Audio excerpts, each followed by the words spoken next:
একবার ভাবুন তো, সালটা 2050, চারিদিকে শুধু রোবট আর যন্ত্রের রাজত্ব। আপনার সন্তানের শিক্ষক কোনো মানুষ নয়, বরং একটা মেশিন। সে আপনার সন্তানকে নিখুঁত অঙ্ক শেখাবে, মস্ত বড় বিজ্ঞানী বানাবে, কিন্তু তার বিপদে কি সে পাশে এসে দাঁড়াবে?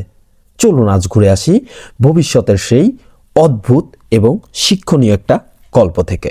ভবিষ্যতের স্কুলগুলো এখনকার মতো নয়। সেখানে চারিদিকে শুধু লেজার লাইটের ঝিলিক আর রোবটের চাকার ঘড়ঘড় শব্দ।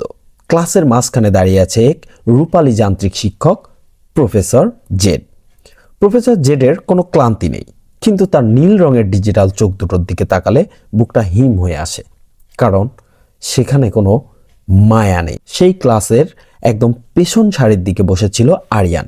আজ সে একদম চুপচাপ, চোখ দুটো তার লাল হয়ে আছে। আজ সকালে তার প্রিয় পোষা বিড়ালটি মারা গেছে। তার খুব কান্না আসছে, কিন্তু প্রফেসর জেডের ক্লাসে চোখের পানি ফেলা সম্পূর্ণ নিষেধ। কারণ সে কে কি করছে এক নিমেষেই ধরে ফেলতে পারে।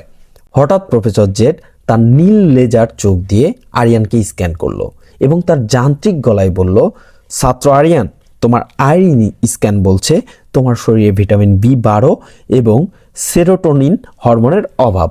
এই কারণেই তোমার চোখ দিয়ে নোনা পানি পড়ছে। এই নাও একটা মাল্টিভিটামিন ট্যাবলেট। এটি খেলে তোমার এনার্জি লেভেল ঠিক হয়ে যাবে। এখন অঙ্কে মন দাও। ইমোশন বা আবেগ মানুষের প্রসেসিং স্পিড কিন্তু কমিয়ে দেয়। কখনোই ইমোশন বা আবেগকে নিজের মধ্যে জায়গা দেবে না। আরিয়ান সেই পাথরের মতো শক্ত ট্যাবলেটের দিকে তাকিয়ে শিউরে উঠল। সে রোবটের লোহার হাতটার দিকে তাকিয়ে ভাবল, আজ যদি এখানে একজন মানুষ শিক্ষক থাকতেন, তিনি নিশ্চয়ই তাকে বুকে জড়িয়ে ধরতেন। কিন্তু এই লোহার বুকে তো কোনো হৃদস্পন্দন নেই। ঠিক তখন এগিয়ে এলেন স্কুলের বৃদ্ধ মালি করিম চাচা।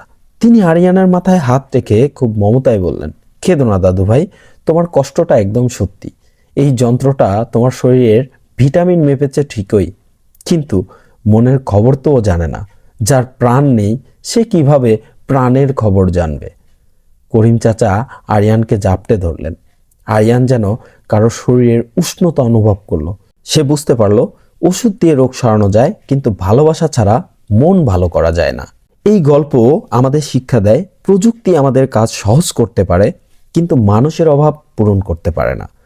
তাই সন্তানদের রোবটের মতো মেধাবী করার আগে তাদের দয়া আর মায়া সম্পন্ন একজন মানুষ হিসেবে গড়ে তোলা জরুরি।